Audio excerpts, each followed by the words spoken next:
Hello and welcome to another episode of the Rotoworld Baseball Show. I'm your host, Eric Samolsky, joined by Scott Pianowski as we continue our fantasy baseball position previews. Today we're looking at the third base position. Just as a reminder, we have already covered catcher, first base, second base, and shortstop. So if you've missed those episodes, please make sure to go back to the Rotoworld Baseball Show wherever you get your podcasts and check out those. But third base, there's some exciting names to discuss. Scott and I have some different names on our list, so you'll kind of get a different look at some potential ways to build out this position. Scott, how are you doing, and how do you feel in general about the third base position heading into 2024 drafts? I don't think – I know you have some stats that may argue to the contrary, but I don't think it's the deepest position that it's been in recent years. And it's one of these things where – if I see similar players in the first 10 rounds who play outfield and play corner infield, I'm probably going to take the infielder. That's a priority for me this year. Yeah, I do have some stats. So as Scott mentioned, I did a fantasy baseball State of the Union last year at the end of the season. They were actually third base doubled the amount of hitters with over 200 plate appearances who hit at least 240. There were 37 third basemen who had over 200 at-bats, plate appearances, who hit over 240. That was the most of any infield position. 6 third basemen hit 30 or more home runs last year. Only 4 first basemen did. I think historically we've kind of thought of first basemen as like the big boppers. But it seems like third base has as much, if not more, high-end power than first base does.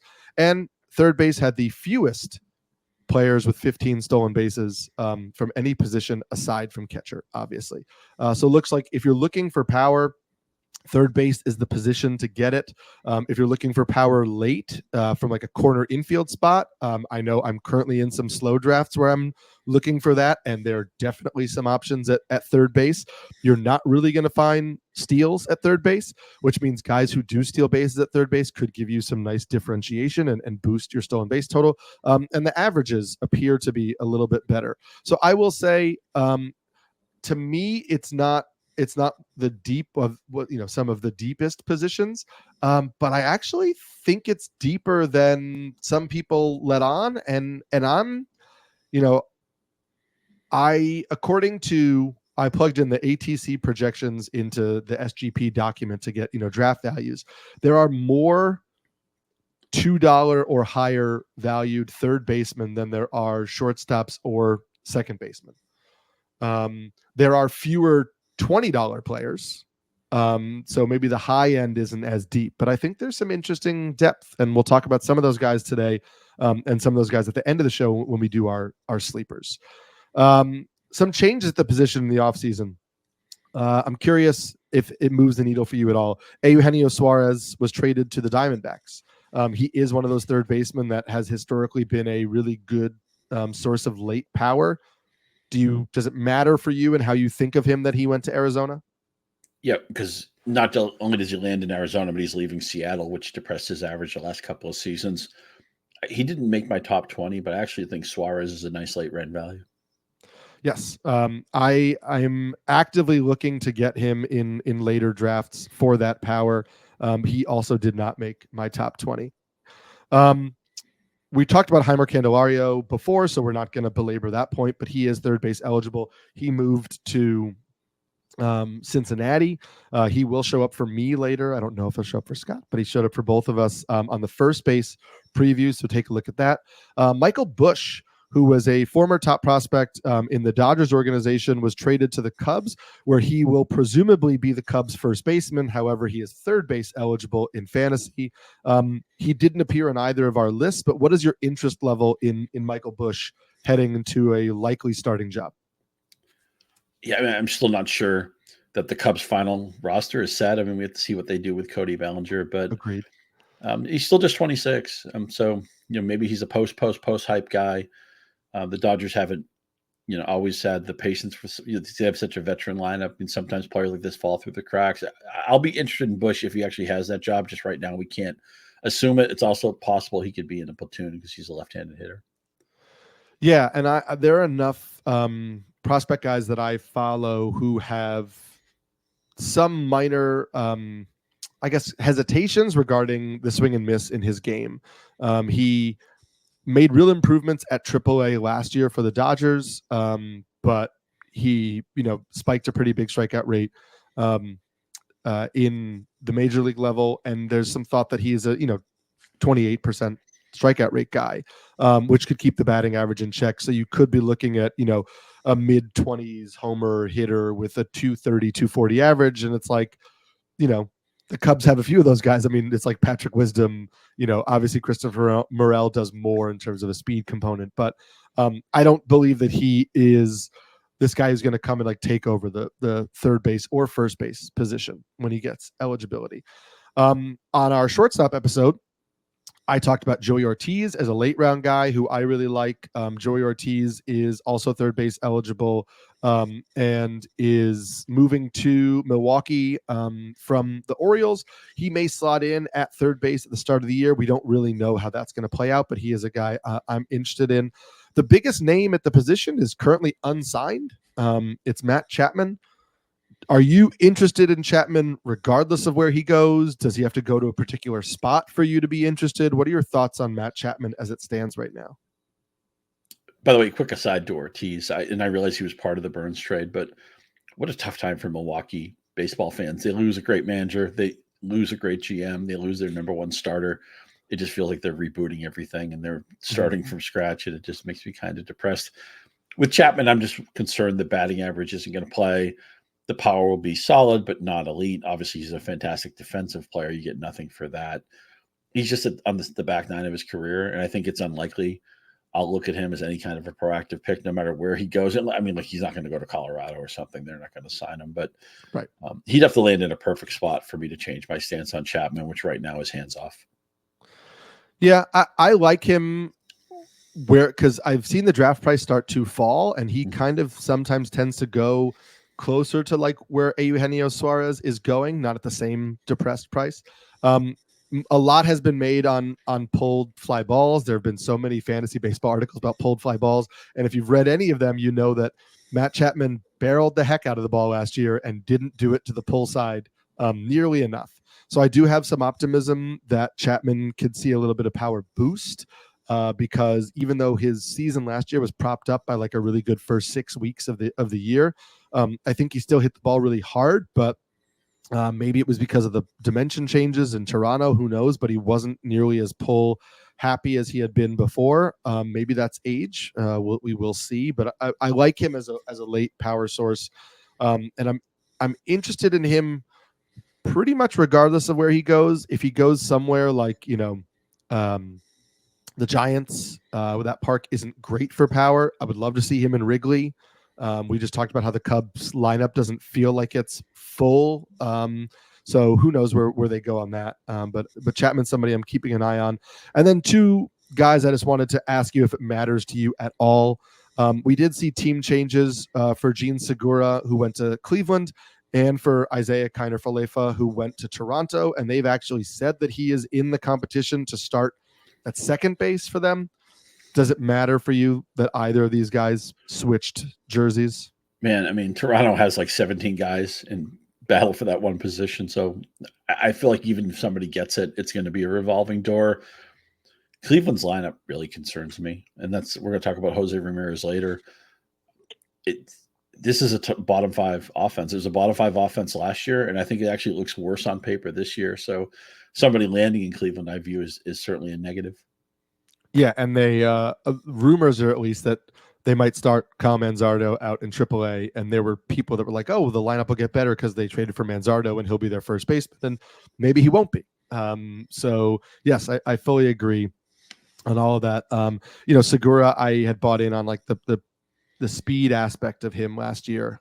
It didn't really pan out, and so I'm not super into either of these options. But there are some guys within our top 20s and beyond who Scott and I are far more bullish on, and we'll get to those in just a second. But spring training is here. So for those looking to get ahead on the upcoming MLB season, grab your Rotoworld Baseball Draft Guide. It's loaded with comprehensive positional rankings, projections, and player profiles to ensure your draft is a success. Visit NBCSports.com/draft guide and use code baseball24 to get 10% off at checkout. That's NBCSports.com/draft guide and use code baseball24 to get 10% off at checkout. So Scott, we're going to dive into our rankings. As we've done on every positional show, Scott and I are going to work from 20 up, and we will keep the top 12 guys for the end because, again, if you're in at least a 12-team league, those are technically your starting third baseman. So, Scott, from 12 to 13, who are your third basemen? So Luis Rengifo feels like he falls into every one of our programs because he qualifies at 4 different positions. He will play a lot for the Angels, and that's half the battle. Brian Hayes, unbelievable defensive player. Unfortunately, you get nothing for that defense, and I think last year's stolen bases probably not going to come back. Not a fast player, but maybe the willingness to run is there. So 19 is about as high as I can go for Hayes. Jake Berger's power season seems a little bit fluky, but because of the depth of position, he's a top 20 player for me. Maybe once Chapman signs, Chapman takes over where Berger's at, and that's a placeholder ranking. Isaac Paredes is somebody I think you should just fade this year. Last year, he put up a bunch of RBIs. It was fluky. We know Tampa Bay likes to change the lineup day in, day out. I'm not sure that he's a regular this year, so I think he's somebody you should try to avoid drafting if you can. Nolan Gorman is my 16th third baseman, St. Louis Cardinal voodoo at its best. Alec Bohm, maybe not ever going to be a star, but he's a pretty solid player. He qualifies at both corner positions, and that Philly lineup sure is deep. Max Muncy, you're going to have to get your batting average somewhere else, but we know the power will always play in unbelievable bat flips as well. I don't think you have Yandy Diaz in your third base rankings, so I went with Yahoo eligibility, which is extremely liberal, and so he'll qualify at third base in Yahoo formats, maybe not in the format that you play in, but he is the rare Tampa Bay player you don't have to worry about day in, day out. Diaz will be in the lineup. Yes, Yahoo. We'll say generous is the word. Yahoo. We're generous for sure. Yeah. But no, I didn't have Yandy. Yandy would, just for people, he would have made my top 20 if I had put him in the rankings. So that is something to consider. 20th for me was Isaac Paredes. Much like you, I know that his power is because he pulls fly balls. That is his approach. I still can understand that's what he does, and that's how he gets to power, and suggest that last year's power was fluky. I believe he will always hit more home runs than he quote unquote should, but I don't know that we're going to see what we saw last year. But again, so 20th for me. Luis Rengifo is 19. Ryan McMahon is 18.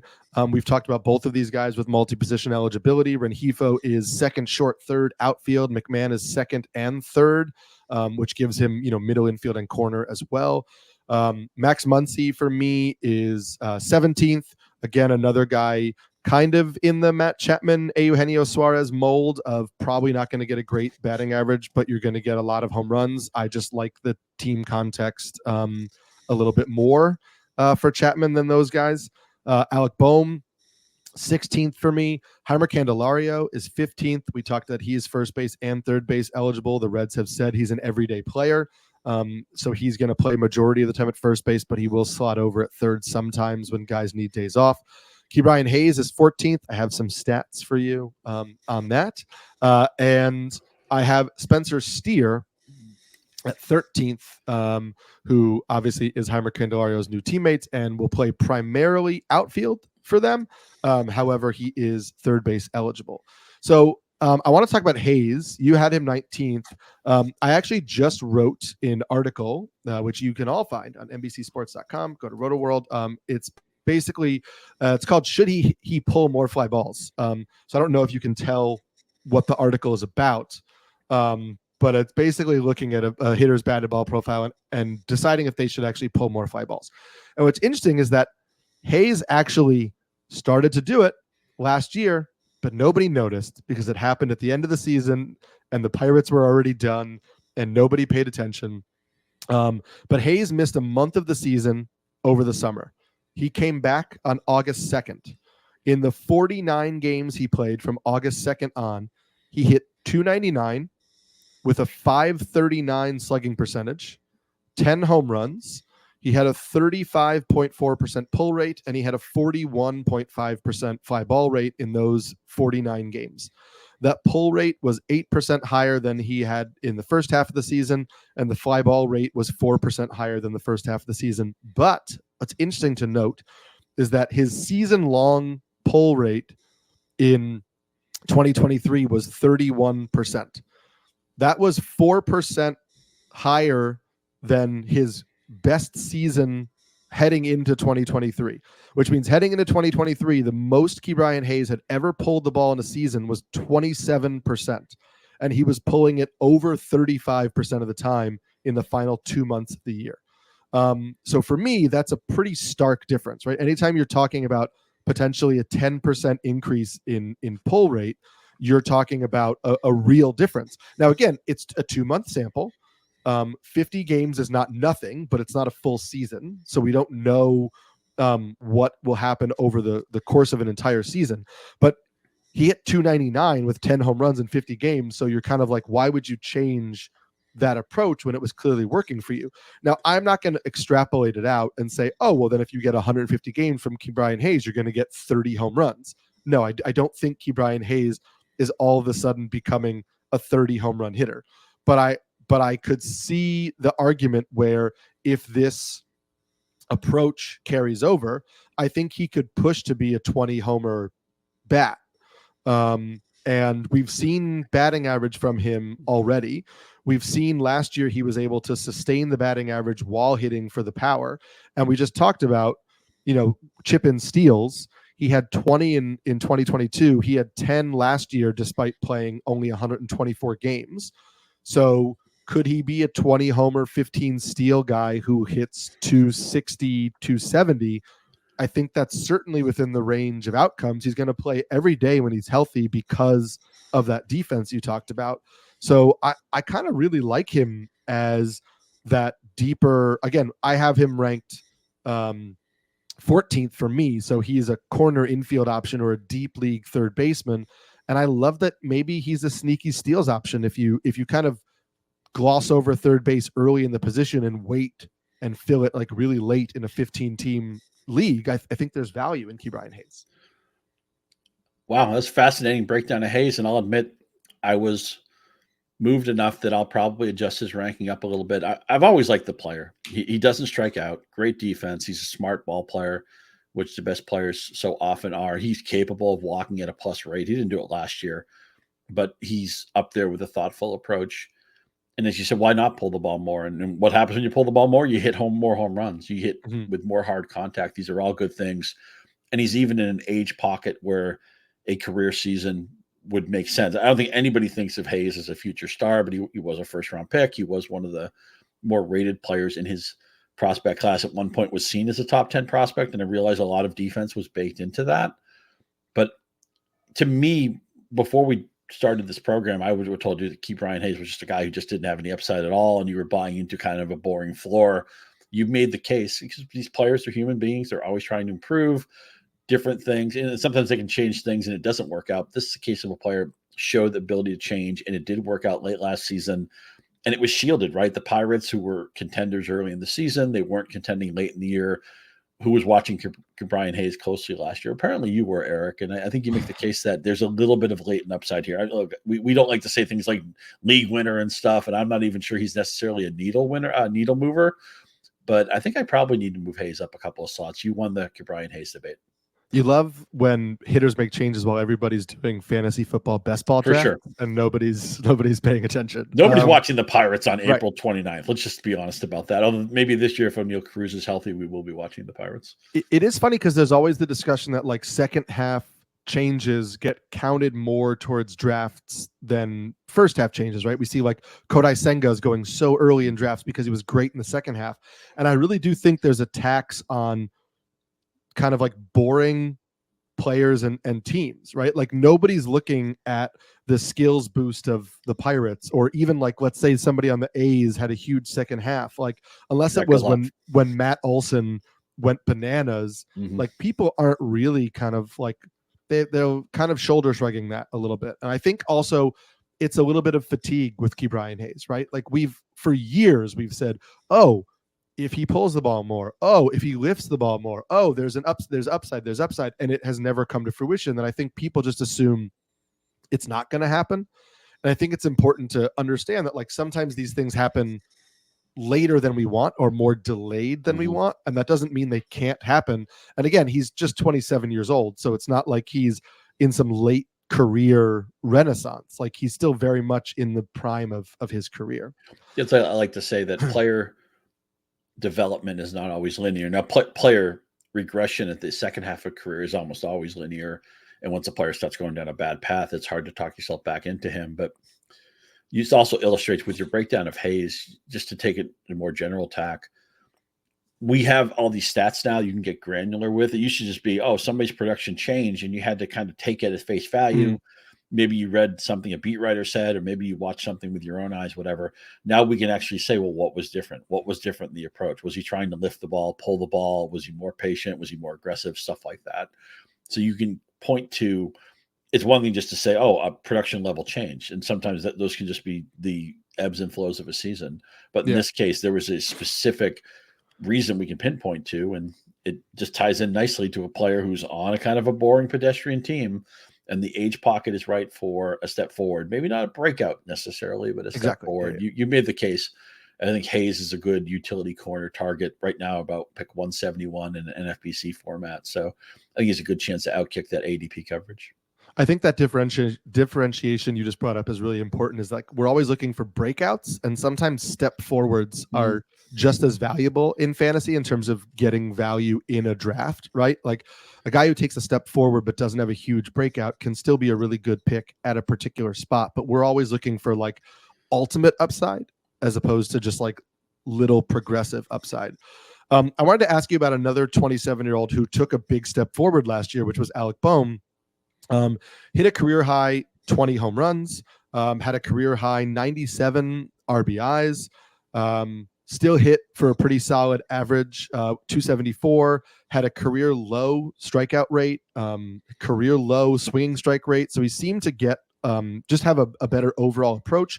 He was another guy who was thought of as like a very advanced hitting prospect, and it took him a little while to adjust. We both have him, around the same spot. You have him 15th, I have him 16th. So I'm curious just what your confidence level is with him. And then my question with guys like this who are first base, third base eligible is, are you happy rostering him at either position? Or is there like a profile that you think is better suited to first base or better suited to third base?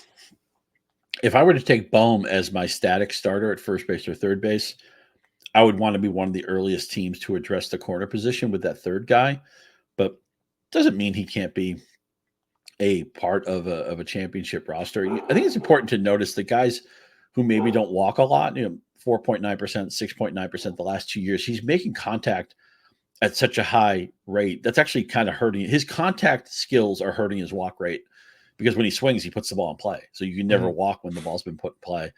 And he'll have decent lineup around him. Right now he's going to hit 6th, but that could move up maybe to 5th. Full season of Bryce Harper. They should get a full season of Trey Turner at the normal level that he's at. This is one of the 5 best lineups in baseball. You're getting Bohm at the right part of his career. I don't know that maybe last year is probably as good as it gets for him, but where he's going currently in ADP, if he did something similar to last year, I'd be perfectly happy. Yeah, I fully agree. This is another guy who was making a conscious approach change in that, like, his ground ball rate has gone down consistently over the last 3 years. He's putting the ball in the air a little bit more, nothing crazy, but a little bit more. And that's why you're starting to see a little bit of power. For me, the reason I had Hayes over him is obviously the speed component. And I think 20 is the ultimate upside for Bohm. I think I think Hayes could become a 17, 18, 19 homer guy. I think Bohm is that. And I think Hayes has the speed element to it. But if I'm happy to take Hayes as my corner infielder, I'm happy to take Bohm as well. And I do love the position versatility. I don't know that we're going to see another jump, but it's important that maybe this jump was real. I think is important to acknowledge that it wasn't a fluke season, but maybe this was the season. The two positions and the depth of that Philadelphia lineup are what break the tie for me.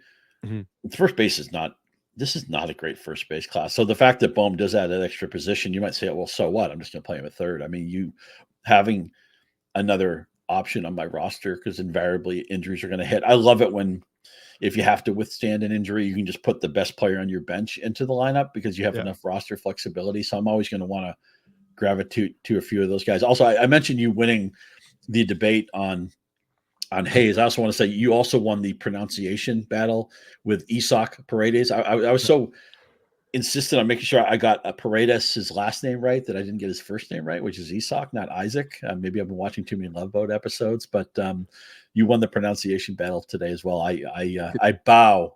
I'm actually impressed by that. That shows you care about the game and you want to be respectful of the players. I was an English teacher at a bilingual French-English school for 11 years. So the amount of French names that I stared at on my roster sheet when I was doing attendance and was like, oh God.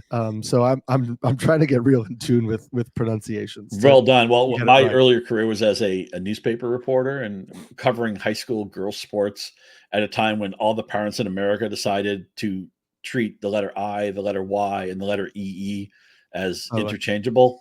Drove me crazy in my first wave. And thankfully, baseball names are a little bit easier than 17-year-old volleyball player names. They are. And the next name on your list is actually probably the easiest at all to spell. So let's get to your top 12. Yeah, Spencer Steer at 12. He's going to play multiple positions. Sometimes that can be a little bit of a drain on a player's value. And Cincinnati, you mentioned Candelario in passing. I don't know why they signed him because I think they have enough roster depth without him. But Cincinnati's lineup is going to be a little bit different every day. Is that a feature? Is that a bug? Josh Young at 11. Nice season for Texas last year, but he doesn't have a track record before that. So I was a little bit nervous to put him into the top 10. Nolan Arenado, I guess these are the decline years, still a plus defender. I think the best defensive third baseman I've seen in this generation, probably bound for the Hall of Fame, but he is on the back nine, makes you a little bit nervous.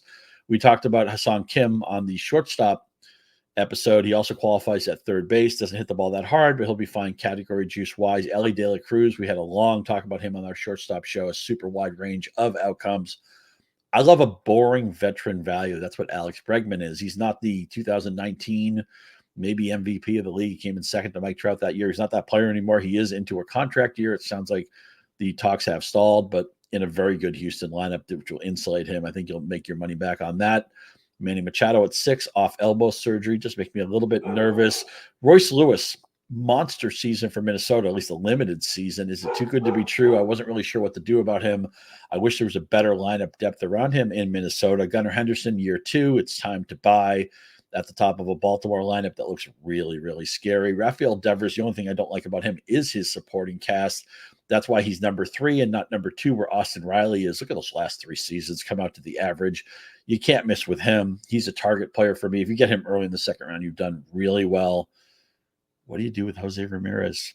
30s now. I hate the lineup around him. He's a first-round pick everywhere. I'm not going to pay the ADP on that.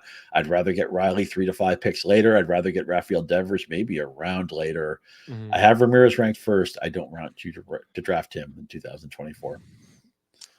Yeah, we'll put a pin in that. We'll talk about Ramirez in a second. My 12 is Ha-Seong Kim, who we actually didn't talk about a lot on the shortstop episode, so we should get into that a little bit here.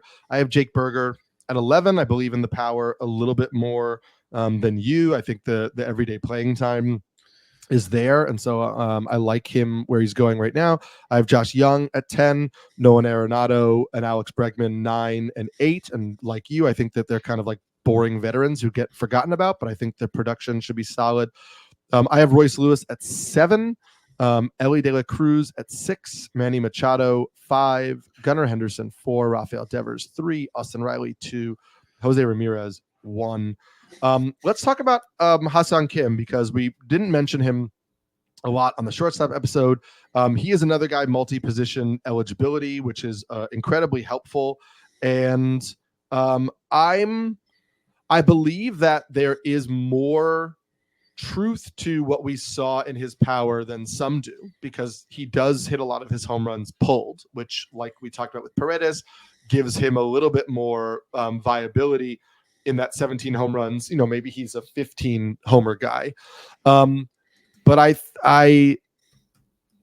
to me, I guess I'm not like 15 homers, 25 steals, 15 homers, 30 steals in a lineup I don't really love anymore. Batting average, fine, not great. I do like him. I guess maybe I think he's more valuable as like a move him around corner middle type of bat. Why are you so bullish on Kim?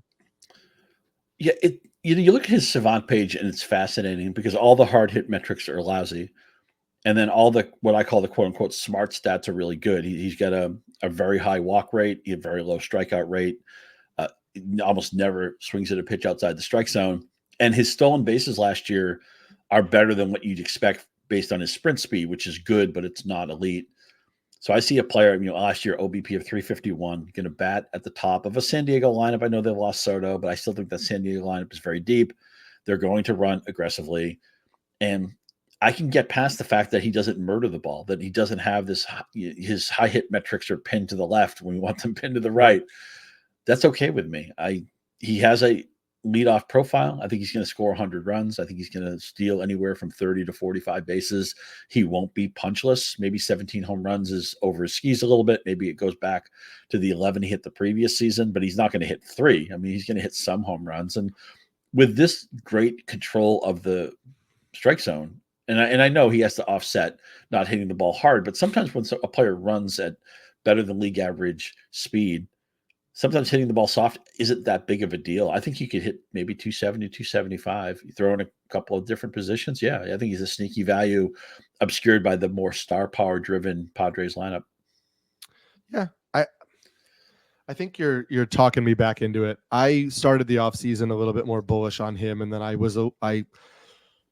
questioned it a little bit. And for me, I was just seeing some of these guys like the boring guys like the Bregmans and the Arenados, and was just thinking, okay, we're dinging these guys because they're on the downside of what we're used to from them, but their stats are also relatively consistent, right? Like you take Alex Bregman, you mentioned, that 2019 feels fluky, but he's a 260 hitter who'll hit 25 homers and get at least 180, 190 runs plus RBIs, and in a really good lineup, there's value there. And 30 is not old. I mean, definitely as somebody who's much older than that, I don't think it's old. It's definitely not old from a baseball perspective, even if it's not in his prime anymore. But maybe Kim for me deserves to be up ahead of, Jake Berger, who I believe the power is real, but there are definitely some other concerns there.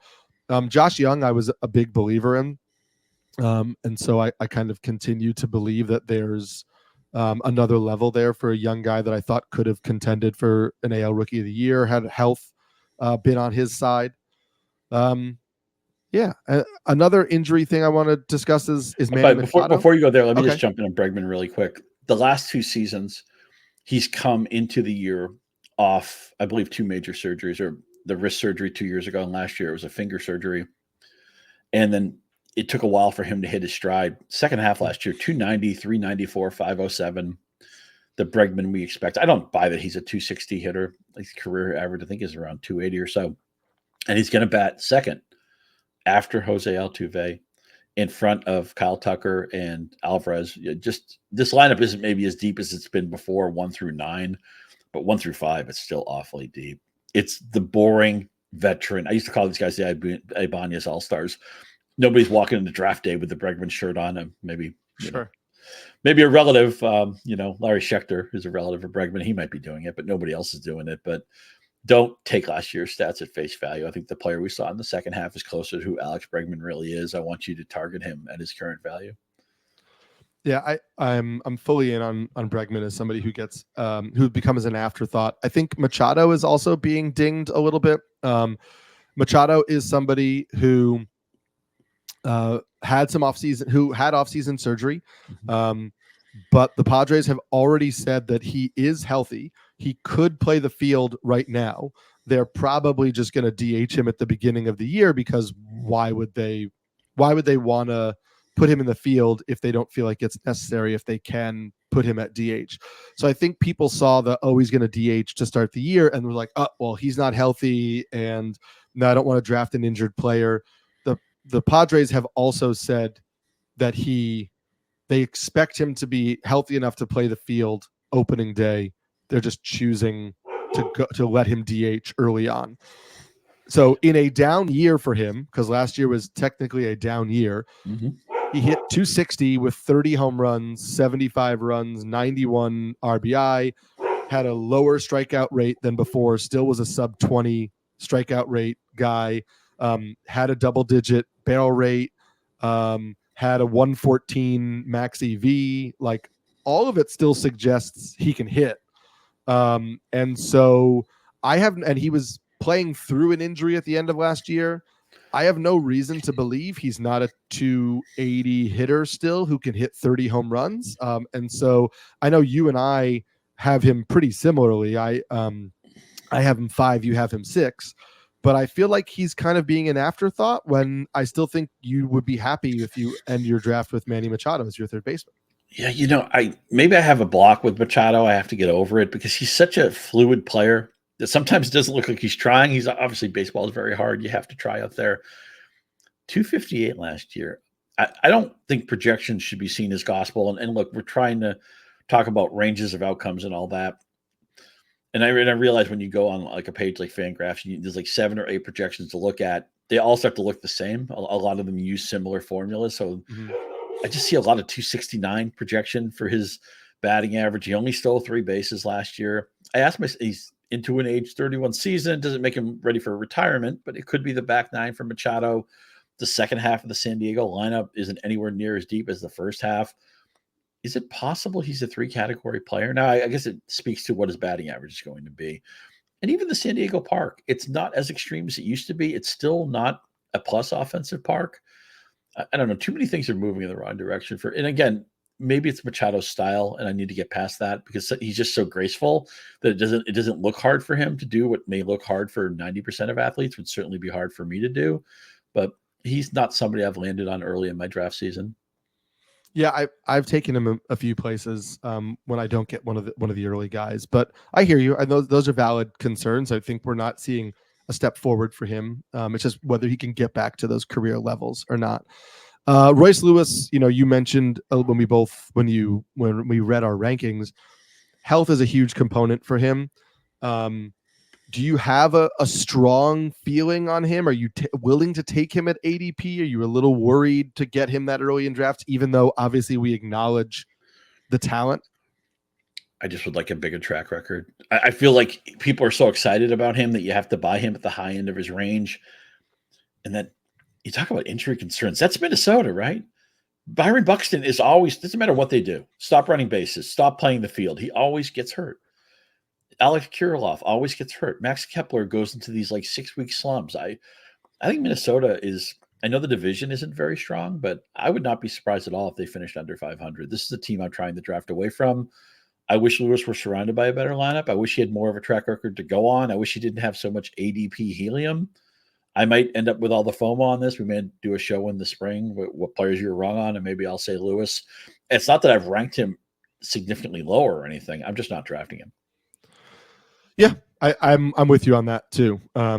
It scares me to take that type of injury profile. He's had injury to the same knee a few times, so it scares me to take that a little bit early. I also like some of the top options. Let me say one other thing about Lewis. You said scared you to take him early. You should not be talking yourself into early picks. You should be thrilled with like the first 5 or 6 or 7 guys you take. And then later, the guys you take later are going later for a reason. They may not have a job, or you may not like their lineup, or they may be coming off an injury, or whatever it is. That's why they're going in the middle rounds or the late rounds. Your first 5 or 6 guys are the signature players you should be in love with. You should be like, I'd be shocked if this guy didn't have a great season. And I can't get there with Lewis.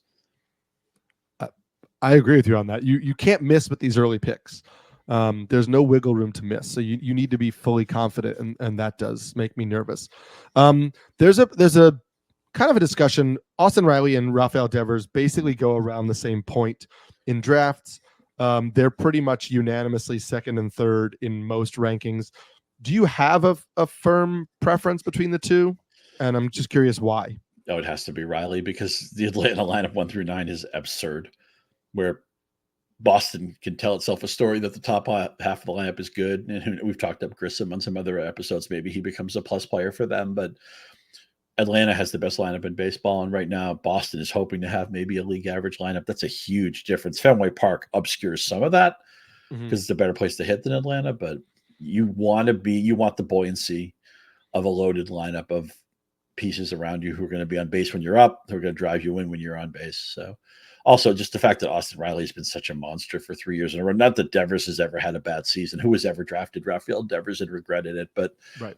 you want, we talk about fantasy football. You identify the best offenses and draft players on those offenses. Well, we do that in fantasy baseball too. Who's the best offense in baseball? Unquestionably Atlanta. Who is their second or third best offensive player? I would say it's going to be Riley. I want him on as many teams as possible. And the fact that he's a second round pick, I think, is wrong. To me, he deserves to go in the top 12 or top 15 of any draft. Yeah, I have a preference for Riley over Devers too. I think Devers is as safe as they come.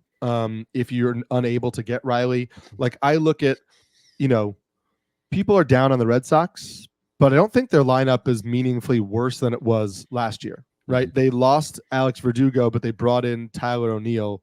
That to me, nobody in Boston is going to miss Alex Verdugo. They would have offered. I think half of the state would have offered to drive Alex Verdugo to the airport. That's a net positive. You've got, even we talked on our shortstop episode about how we have concerns about Trevor Story, but you get a full season of Trevor Story and Vaughn Grissom as your middle infield is a far cry better than a full season of Pablo Reyes and Enrique Hernandez, as much as Hernandez was a fan favorite in Boston. So, you're losing again. I guess you lose Justin Turner, but that's the spot that Tyler O'Neill takes. Yoshida is in, the regular DH. Jaron Duran, full-time outfielder. Wilyer Abreu mixes in. Like, this is a lineup that's slightly better, if not the same as last year. And Devers hit 33 home runs, drove in 100 runs, scored 90 runs, hit 271. Like, there's no reason Devers isn't a 280 hitter with 35 home runs and 190 runs plus RBI again. There's just, and I think we shouldn't let the offseason narrative about Boston cloud what he is capable of doing. Fair point. What this offense really needs is some of its right-handed hitters to come through. I think a lot of people see Duran as a breakout player. He had some of that breakout last year. Devers, obviously a left-handed hitter. Tristan Casas is expected to be their number 3 hitter, left-handed. Yoshida's left-handed.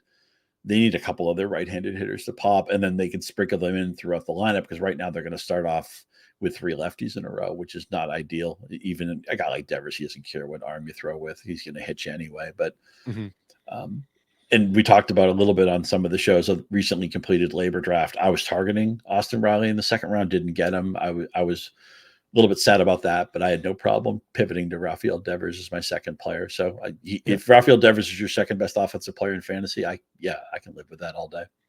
I think we're kind of both in agreement. We're like, I ranked Jose Ramirez first. He does have the best stolen base upside at the position. He stole 28 last year. There's no reason to think he's not going to steal at least 20 bases. Even if the power is declining, he should hit at least 20 home runs. He could easily be a 25-25 guy with a solid 280 batting average. That's basically what he did last year. The strikeout rate was down. The walk rate was pretty much in line with career norms. So I think for me, there is a safety and a security with Ramirez, but this is not the Ramirez who 2 years ago we were thinking, should he be the number 1 overall pick because of position scarcity and 36 home runs and 27 RBI, stolen bases or whatever. I'm happy if I have Ramirez. I don't necessarily need to take him 12, 13, 14th overall, and so I wind up with other third basemen. But I don't have any problems with him as a player. I just don't feel as much of a need to reach and get him early on. Is that kind of where you're at? Well said. How can you take a player in the first round when you look at their offense? They were bottom 5 last year, and I see no reason why it's going to get any better this year. And a lot of Ramirez is the broad skills plus average, but he's not going to hit 320. He's probably going to hit 280. He's got some power, but the last 2 years, 24 and 29 home runs. That's going to lose ground to a lot of the other players who go in the first round. The run production, 87 RBIs. I'm sorry, 87 runs scored, 80 RBIs in a full season. This is my first round pick. This was the top 5 pick last year.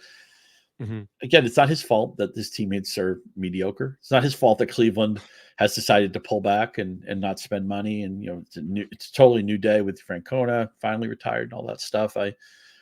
I want my early picks to excite me, and even though Ramirez, I mean, it's a special guy who anybody who walks and strikes out at the same level like he did last year, that's a special offensive player. I just wish I could watch him hit around the other Yankees or the other Braves or the other Rangers. Man, is their lineup loaded? Or Houston's top six is really, really good. I'd love to see Jose Ramirez on that kind of team because it's certainly not what the Guardians are. Yeah. There's nothing really to add to that. I think that's a great way to look at it. There are some players who excite us as some deeper league options or some sleepers. We'll get to those in just a second. But this Saturday, the Premier League is back on NBC and streaming on Peacock. Watch Manchester City continue their hunt for their fourth straight Premier League title when they take on Bournemouth. Coverage starts at 12:30 p.m. Eastern time. So, Scott, let's just kind of end this with some guys you're interested in who were not in your top 20, potential corner infield targets, potential deep league targets, draft and hold. Who are you looking at third base? Yeah, Eugenio Suarez, man. Seattle was bad for his average. Arizona will be a little bit better. I think the depth of the Diamondbacks lineup is a little bit underrated. The funny thing is I think Arizona could easily improve by 7 or 10 wins. I think their World Series appearance was a fluke. But they're going to be a better team this year, even though they'll probably get eliminated earlier in the playoffs. I'd like to invest into this lineup, and I think Suarez gets the team change, league change at the right time. Talk about stealing divisions. I think Detroit could steal the AL Central, and Colt Keith, who qualifies at third base, will probably be their second baseman. They're going to give him every chance to win that job. I'm not saying that Detroit's lineup 1 through 9 is going to be great, but I think the top half of it might be good. I want you to get Riley wherever you can. Torkelson's coming off a 30 home run season. They finally have a number one starter in Tariq Skubal. None of them guarantee that Colt Keith's going to be good because those are interesting players. But I even like Hinch as a manager. I think Detroit's just on the come, and maybe I'm feeling a little bit of good vibes because of the season the Lions had. The Red Wings are probably going to make the playoffs in the NHL. I think Detroit's on the upswing as well. They're going to be a winning team this year, and I think they're going to give Keith a chance at a starting job. He'll qualify at a couple of different positions. Right now, you have to draft him as a third baseman. Love those two guys you mentioned. Big on Colt Keith. I really like Maikel Garcia, who's going to start for the Royals. We know that he is a speed asset. He stole 23 bases last year. I think there's a little bit more power in his bat. He hit the ball really hard, and he hit the ball hard in the air. He just didn't hit it in the air often last year. Young player. I think he could get to double-digit home runs plus with 20-plus steals and a solid batting average. The Royals like to run, so I don't expect his stolen base totals to drop at all. So I really like Maikel Garcia. Noelvi Marte is another guy. Didn't make our list here. We've talked about like every other Reds infielder, but Noelvi Marte is likely going to be the third baseman. How many at-bats he gets as they move guys around, we don't know, but he's a really talented prospect. He was a top prospect when he was at the Mariners before he came over in the trade. So Noelvi Marte is somebody that I really like. In deeper formats, I would say Ezekiel Duran is somebody to keep an eye on because he does seem to have a starting job with Corey Seager starting the year on the injured list. So if you are looking for somebody, who you can play for the first month of the season, I think Ezekiel Duran is a really good target because people are drafting as if you're looking for full year production. And that's great when you're drafting early round picks. But when you're drafting players for your bench, which is where he's going in drafts, you don't necessarily need to always think about like, oh, what is his stat line going to look like in September? Or am I going to use him in August? You also need just stats in April. And so if he's starting for the Rangers, we saw him do really well as a starter for the Rangers before. So I like getting Duran and pocketing those stats. And then if Seager comes back and I need to move on, so be it. And then, I'm going to say it again. Everybody's been burned by Yoan Moncada, but there were some interesting things in his batted ball contact last year, which suggests that he's not going to be the star that everybody thought that he might be when the Red Sox traded him. But I think that he could be a usable deep league corner infield player because I think that his batted ball quality suggested that the results were a little better than he got last year. Injuries are always a concern, but again, you're talking about somebody going at the very end of drafts where maybe you'll get production when he's healthy, and when he's not, we move on from him. And then I'm willing to take another gamble on Brett Baty. He seems like he's going to be the third baseman for the Mets. I think that he hit the ball really hard in the minors. I don't necessarily know that that's going to translate to lots of like major league power, but I think he could, be a good gap hitter who could push 15, 20 home runs and put together a solid batting average if his prospect pedigree kind of carries over. Yeah, I'm smiling because last year at this time, DJ Short and I talked up a lot of Brett Baty, and he obviously nothing went right for him last year. Yeah. That's Baty. It was a good year for Short.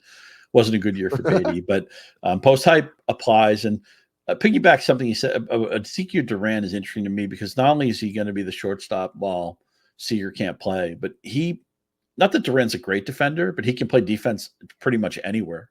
Everywhere. So an injury or a slump to like 6 different players makes him a regular for the Rangers. So just keep that in mind. If anybody gets hurt on the Rangers, all of a sudden Ezekiel Duran's in their everyday lineup. So he's probably going to get 450 or 500 at bats, even though it might be hard to see where they're coming from. We just don't know who's going to get hurt. Somebody will, and he'll end up having a job. I know he's going to have a low OBP. He strikes out way too much. Last year it was like 27%, but there'll be category juice here. And really anybody in that Texas lineup is interesting to me. Yeah, sadly, we always have to account for injuries. I know at the beginning of the year, we're always optimistic that things are going to go great, but it's nice to have that backup built in.